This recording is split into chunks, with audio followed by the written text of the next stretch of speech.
Now let us discuss few important problems in real numbers. Most probably the important questions which we see in the board exam for 6 marks or 4 marks or sometimes for 2 marks. Let us see few questions. One question is like this: show that root 3 plus root 5 is irrational. Now another type may be like this: 2 root 3 plus 3 root 7, or 3 root 5 minus 2 root 3. In this way you may ask. Here two roots are there when you observe, and sometimes the question will be asked like this: one will be an integer and other will be root. One will be irrational, other will be rational. Or the question may be like this, or the question will be sometimes only root 7 or only root 2, only root 3 lines. So there are these many type of problems. Here without any prefix he is giving. Here we have 2 and 3. Sometimes 3 we don't have, only 2, like that. This type of questions. Sometimes it may be plus, sometimes it may be minus. And sometimes only one irrational number will be given. The sum of an irrational and rational. Or like this also it may be asked. Or only like this. So such kind of problems may be asked. Let us discuss one of them. Like show that 3 root 5 minus 7 is irrational. This is very easy problem. You need not square on both sides. Solution starts like this. Let us assume that, because we are going to do indirect proof for it, let us assume 3 root 5 minus 7 is a rational number. So if it is rational number, then what it is going to happen? 3 root 5 minus 7 is nothing but a by b, where a, b belongs to integers and b is not equal to 0. You will know that why b should not be equal to 0. If b will be equal to 0, it will become not defined. So 3 root 5 will be here and minus 7 will be sent to that side. So 3 root 5 is equal to, you can take LCM here, a plus 7b. When we take LCM here, any of 1 will be there, we know. So 7b will be there. We get a plus 7b by b. Now root 5 can be written as a plus 7b by, this 3 comes here, 3b. Now without squaring on both sides we have done this problem. It may come for 2 marks, not more than that, because it's very easy.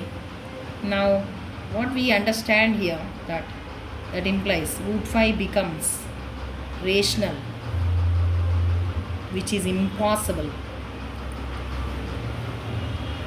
Actually why it becomes rational here? Because a and b are integers. So integer by integer, definitely it becomes a rational number. So root 5 is becoming rational, but it is impossible. It is a contradiction to the fact that, what is the fact? Root 5 is irrational. But here what we got? Rational. So it is a controversy. Therefore, our assumption is wrong. You know, 3 dots like this is therefore. Our assumption is wrong. Thus, what is our assumption actually? 3 root 5 minus 7 is rational number is our assumption. So 3 root 5 minus 7 is an irrational number. Hence proof. Show that 2 root 3 plus 3 root 7 is irrational. If this question arises, then compulsorily we have to square on both sides. Same beginning for all these problems. That is, let us assume that 2 root 3 plus 3 root 7 is a rational number. So what happens? 2 root 3 plus 3 root 7 is equal to a by b, where a, b are integers and b is not equal to 0. We can send either of these numbers that side, 3 root 7 that side or 2 root 3 that side, or we can square on both sides here itself. But I will be doing like this. 2 root 3 is equal to a by b minus 3 root 7. So when one plus number is transposed, positive is transposed from left hand side to right hand side, it becomes negative. Now I will be squaring on both sides. So that implies 2 root 3 whole square can be written as a by b minus 3 root 7 whole square. Now it looks like a minus b whole square. We already know that a minus b whole square is a square minus 2ab plus b square. So when we square this 2 root 3 whole square, what happens? 2 root 3 into 2 root 3, we will be getting 4 into root 3 into root 3 is 3, that is 12. This square is for both, that is for 2 and for root 3. First we have to do for 2, then for root 3, and we have to write carefully, it is 12. Don't commit mistakes here. And while doing this, think that a is a by b and b is 3 root 7. So a square means the square is for both numerator and denominator, and minus 2ab. So minus 2a into 3 root 7 by b plus b square, that is 3 root 7 whole square. And while doing this 2ab, be careful. 2 into a by b into 3 root 7. In that way you have to do. So 12 is equal to a square by b square minus 3 2s are 6. 6a root 7 by b plus, what about 3 root 7 whole square? 3 square is 9. 9 into root 7 into root 7, 7. 9 into 7 is 63. In that way carefully you write down. And whatever minus is there, root, bring this side. 6a root 7 by b becomes a square by b square plus 63 minus 12. Okay, root 7 by b is equal to a square by b square plus 63 minus 12, we got it. So it becomes 55. That implies 6a root 7 by b square will be taken as LCM, a square plus 55b square. Here 1 b will be cut off because in b square we have b into b. So 6a root 7 is equal to a square plus 55b square by b. Now root 7 can be written as a square plus 55b square by 6ab, because 6a comes this side and it settles down in the denominator. Now what happens? Same as usual, like the previous problem. Now root 7 becomes rational, which is impossible. So it is a contradiction to the fact that, what is the contradiction? What is the controversy over there? What is the fact?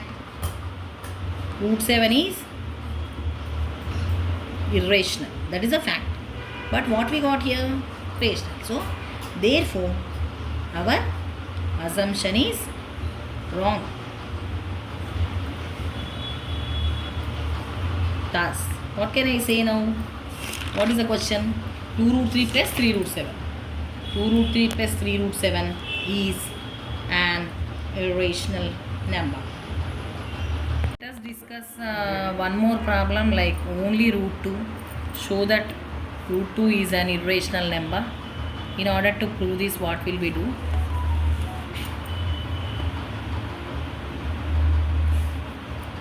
Let us assume that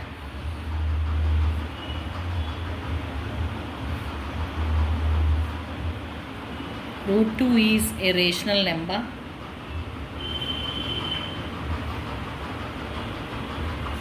That implies root 2 can be written as a by b. And what will we think means here a by b, suppose if it is in simplest form we will be thinking. And suppose if any common factor is there also, we will divide it and we will write a by b. Here a and b are considered as co-primes. So a, b are co-primes here.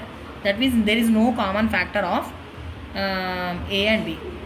So even these are integers also. A, B belongs to integers and they are co-primes. This is what we are assuming. So let us see here now.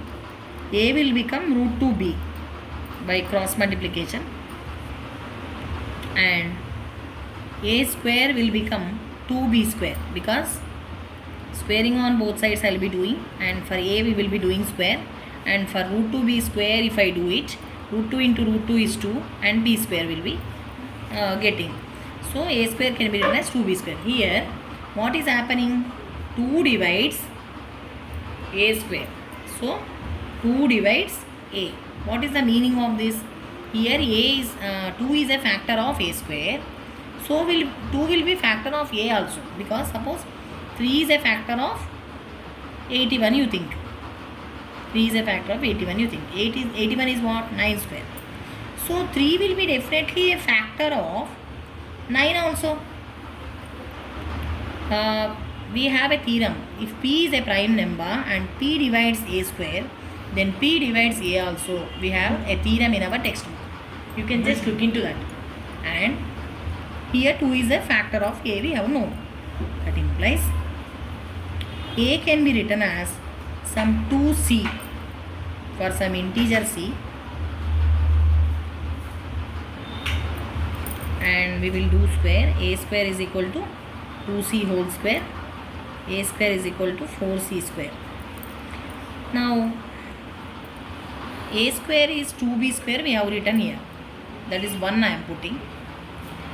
Instead of this A square I am going to put 2B square, since from 1.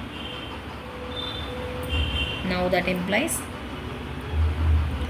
2 ones, 2 twos, B square becomes 2C square. That implies 2 divides B square. So 2 divides B. Here what happened? Instead of A square I wrote 2B square, and afterwards 2 became a factor of B square also. So 2 will be a factor of B also. But how can it happen? Already 2 divides A, that is 2 is a factor of A, and now 2 is a factor of B. That means 2 is a factor of both A and B. How is this possible? It is a contradiction. It is a contradiction to the fact that, what is the fact here? What is the fact? A and B are co-primes. So when they are co-primes, how can 2 be the factor of these two? So therefore our assumption is wrong. What is our assumption? Thus we have taken root 2 as rational. So thus root 2 is an irrational number. In this way we will be proving. Now you try for root 7, root 3, root 5, etc. and you comment. You have to know that log 1 is 0, because what is the reason? Actually log 1 to the base a is 0 means any number to the power 0 is 1. Already we know in laws of exponents. So that's why log 1 is 0. When we write this in exponential form, we will know. And why log 0 is not defined? What is the reason? Log 0 to the base a is how much means? Suppose a to the power how much is 0? We can't say. That's why it is not defined. And log a to the base a is 1. Why? Because a to the power 1 is a. You should know before logarithmic form and exponential form. What is logarithmic form? Log n to the base a is equal to x. What is exponential form? A power x is equal to n. So when logarithmic form is given, exponential form should be written, and exponential form is given, logarithmic form should be written. For example, 1 by 81 is equal to 3 power c is exponential form. How will you write in logarithmic form? Here n is 1 by 81. And what is a? 3. What is x? c. So log n to the base a is equal to x. In that form we have written. Let us see one more example. Log 9 to the base 2 is x. That is logarithmic form. Log n to the base a is equal to x. So we can write a power x is equal to n. That is 2 power x is equal to 9. That is exponential form. And we have few laws which are very very important to remember. Log x to the base a plus log y to the base a can be written as log xy to the base a. Log x to the base a minus log y to the base a is equal to log x by y to the base a, and vice versa. If RHS is given, LHS should be known. If LHS is given, RHS should be known. And we have product rule and quotient rule. Not only that, we have power rule also. Log x to the power m to the base a is equal to m log x to the base a, and a to the power log n to the base a can be written as n. Such laws are there. Few formulae are there which have to be remembered.